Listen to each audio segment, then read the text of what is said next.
COINTELPRO, the FBI's war on civil rights leaders. What if I told you the American government spied on Martin Luther King Jr. not because he broke the law, but because he asked for peace? From 1956 to 1971, the FBI ran a secret program called COINTELPRO, short for Counterintelligence Program. Its goal? To surveil, discredit, and destroy groups they claimed were subversive. But in truth, they targeted those fighting for racial justice, black leadership, and social change. Dr. King was wiretapped, his private life exposed. He even received an anonymous letter pushing him to take his own life. Malcolm X was followed. So were Angela Davis, Stokely Carmichael, and the entire Black Panther Party, labeled the greatest threat to U.S. security. All for demanding civil rights. The FBI ran smear campaigns, planted fake letters, and turned activists against each other, some of which led to real-world violence. It didn't stop with black movements. They targeted anti-war protesters, Native American activists, even women's rights groups. Over 2,000 operations were carried out in silence. COINTELPRO was exposed in 1971 when activists broke into an FBI office and leaked their secret files to the press. That's how we even know about it. Today, it leaves behind a chilling truth. The greatest threat to justice was coming from those sworn to protect it. NCTA, if you never learned this in school, now drop your thoughts in the comments and subscribe for more. 2. The Tulsa Race Massacre, America's forgotten Black Wall Street. They had built a thriving city, black doctors, lawyers, schools, banks, theaters. All black-owned, all black-built. It was called Greenwood, in Tulsa, Oklahoma. People called it Black Wall Street. But on May 31st, 1921, everything changed. A false rumor spread that a young black man had attacked a white woman in an elevator. He hadn't. But before the truth could come out, a white mob of over 1,000 people gathered with guns, torches, and hate. For 18 straight hours, they looted, burned, and killed. Over 35 city blocks were turned to ash. Churches burned. Businesses destroyed. Airplanes dropped firebombs, real planes flown by white citizens, bombing American soil. By the end, up to 300 black residents were dead and over 10,000 were left homeless. No one was ever held accountable. FBI reports vanished. Insurance claims were denied. And for decades, this massacre was erased from history books as if it never happened. This wasn't just a riot. It was one of the worst acts of racial violence in U.S. history against citizens who built something amazing. Its silence is its own wound. And remembering it? That's the first step towards healing. NCTA, if this shocked you, you're not alone. Hit like, comment your thoughts, and subscribe for more lost chapters of history. 2. The Tulsa Race Massacre, America's forgotten Black Wall Street. They had built a thriving city, black doctors, lawyers, schools, banks, theaters. All black-owned, all black-built. It was called Greenwood, in Tulsa, Oklahoma. People called it Black Wall Street. But on May 31st, 1921, everything changed. A false rumor spread that a young black man had attacked a white woman in an elevator. He hadn't. But before the truth could come out, a white mob of over 1,000 people gathered with guns, torches, and hate. For 18 straight hours, they looted, burned, and killed. Over 35 city blocks were turned to ash. Churches burned. Businesses destroyed. Airplanes dropped firebombs, real planes flown by white citizens, bombing American soil. By the end, up to 300 black residents were dead and over 10,000 were left homeless. No one was ever held accountable. FBI reports vanished. Insurance claims were denied. And for decades, this massacre was erased from history books as if it never happened. This wasn't just a riot. It was one of the worst acts of racial violence in U.S. history against citizens who built something amazing. Its silence is its own wound. And remembering it? That's the first step towards healing. NCTA, if this shocked you, you're not alone. Hit like, comment your thoughts, and subscribe for more lost chapters of history. 3. Operation Northwoods, when America considered attacking itself. In 1962, the Pentagon proposed something unthinkable. They called it Operation Northwoods, a top-secret plan to stage terror attacks on American soil to justify war against Cuba. The Joint Chiefs of Staff, the highest-ranking military officers, signed off on fake hijackings, bombings, and mass shootings. They even considered blowing up a U.S. Navy ship and killing American citizens just to blame it on Fidel Castro. One memo suggested faking the crash of a civilian airliner with a list of real passengers and swapping it mid-flight with a drone. The idea? Create public outrage, then invade Cuba with full support. The plan made it all the way to Secretary of Defense Robert McNamara. But it was ultimately rejected by President John F. Kennedy, who was reportedly furious. Here's the kicker. This wasn't a conspiracy theory. It's all in declassified government files, released decades later in the 90s. Operation Northwoods shows us this. The U.S. government once seriously considered faking terrorism to start a war. Imagine if just one person hadn't said no. NCTA, this is real American history, and most people have never heard of it. If this shook you, hit like, drop a comment, and subscribe for more forgotten truths. 4. How the CIA secretly funded LSD experiments on Americans, MK-Ultra. They drugged their own citizens to control their minds. From the 1950s to the early 70s, the CIA ran a highly classified project called MK-Ultra. Its goal? Build tools for mind control, brainwashing, and psychological torture, all in the name of national security. Here's the horrifying part. Most of the test subjects never gave consent. Prisoners, students, psychiatric patients, even random people in bars were spiked with LSD and other drugs. Then studied as they hallucinated, broke down, or lost their grip on reality. Some were kept awake for days at a time, subjected to electroshock therapy, or locked in sensory deprivation chambers. At least one man died, and others were left permanently scarred, mentally, emotionally, or both. The CIA funded these experiments through fake front organizations, even paying psychiatrists and universities to keep it quiet. It wasn't until the 1970s, after a New York Times expose, that the program was exposed. A Senate investigation revealed that over 150 subprojects were part of MK-Ultra, many so secret, the files were destroyed before anyone could read them. Let that sink in. The U.S. government experimented on its own people, trying to hack the human mind. And CTA, if that's not in your history books, maybe it should have been. Hit like, share your thoughts in the comments, and subscribe for more hidden history. 5. The business plot of 1933, America's forgotten fascist coup attempt. In 1933, America almost became a dictatorship, and most people have never even heard about it. The country was deep in the Great Depression. President Franklin D. Roosevelt was rolling out the New Deal, and not everyone was on board.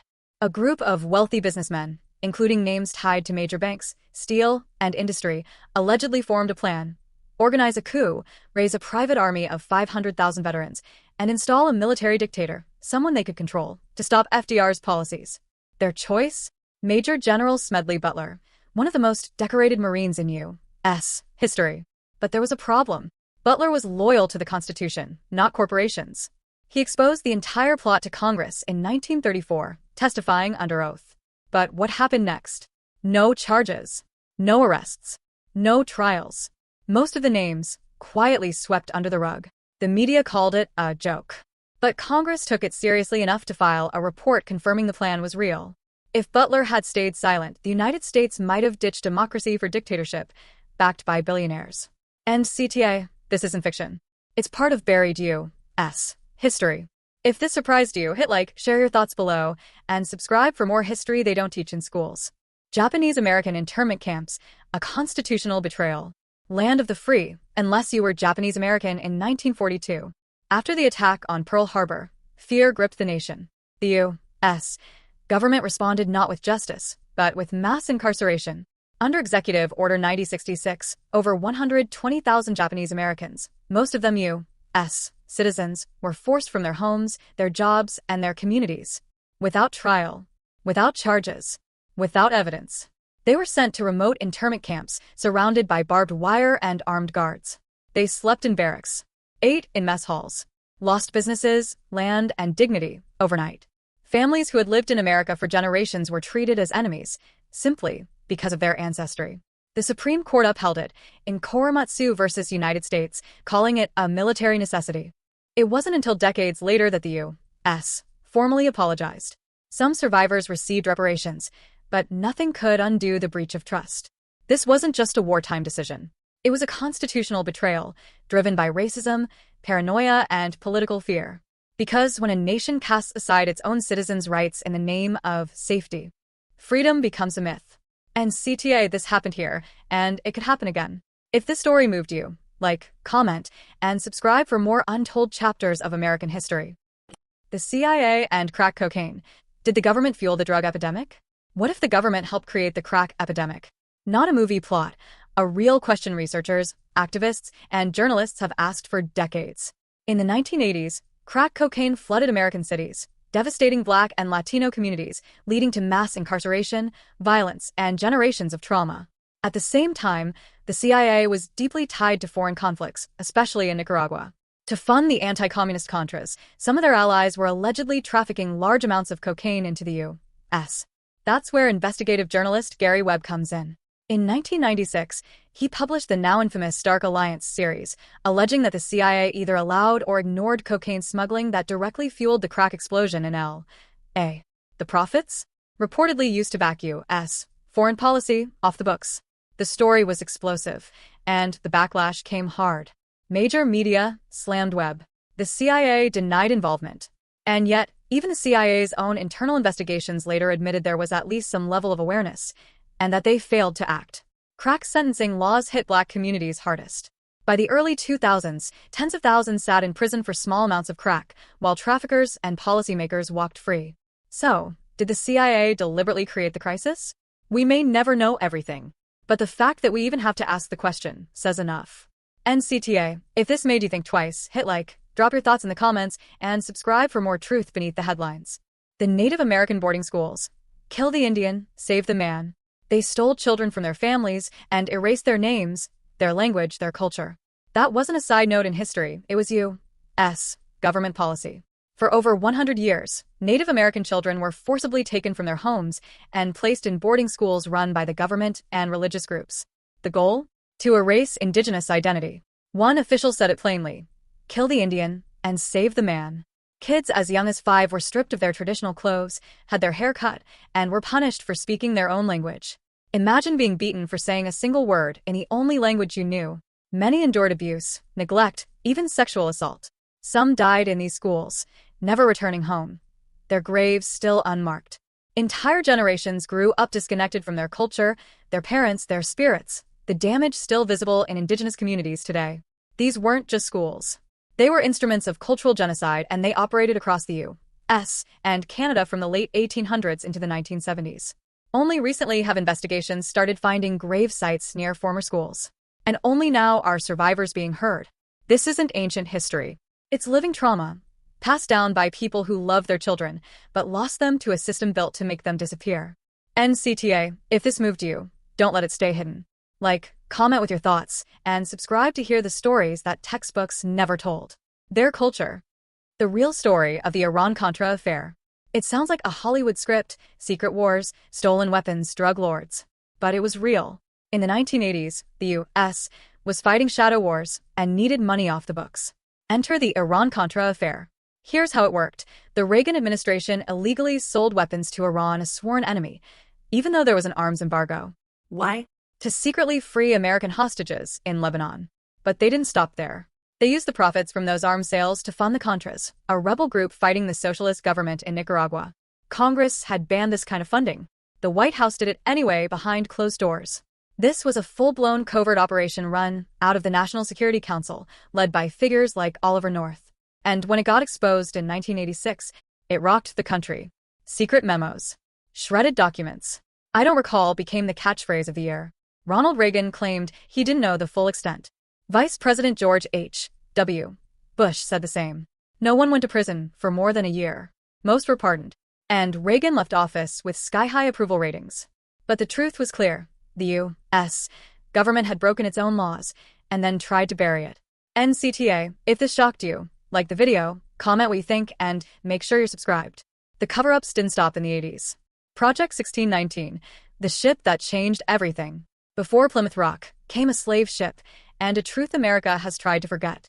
In August 1619, over a year before the Pilgrims landed, a ship called the White Lion arrived in Point Comfort, Virginia. Aboard were 20 to 30 enslaved Africans, taken from what's now Angola, and brought here against their will. This marked the beginning of slavery in English America. It wasn't an accident. It was the start of a system, one that would shape laws, economies, identities, and bloodlines for over 250 years. These weren't just workers. They were treated as property, bought, sold, and brutalized for generations. Yet many history books begin American freedom with the Mayflower and leave 1619 in silence. That's why the 1619 Project, started by journalist Nicole Hannah-Jones, reframes U.S. history with this truth at its center. That Black Americans have been here since the very beginning, building institutions, fighting wars, demanding freedom for a country that denied it to them. And the legacy? Still felt today. in inequality, policing, housing, education, and who gets to define what it means to be American. This isn't rewriting history. It's finally reading the page that was ripped out. NCTA, if this gave you a new perspective, hit like, leave a comment, and subscribe. Because you can't fix what you won't face. Operation Paperclip, Nazi scientists in America's space program. He helped build NASA. He also built rockets for Hitler. After World War II, the U.S. faced a terrifying new enemy, the Soviet Union. To win the Cold War, America needed technology, weapons, and scientists fast. So the government launched Operation Paperclip, a secret program that brought over 1,600 German scientists to the United States. Many of them, former high-ranking Nazis. These weren't low-level soldiers. One was Wernher von Braun, the mind behind the Nazi V-2 rocket, which killed thousands in Europe. He later became a central figure in NASA's Apollo program, helping send the first humans to the moon. But here's the catch. To bring them over legally, the U.S. erased and manipulated their Nazi records, bypassed immigration laws, and hid their pasts from the public. All in the name of beating the Soviets. The moral trade-off?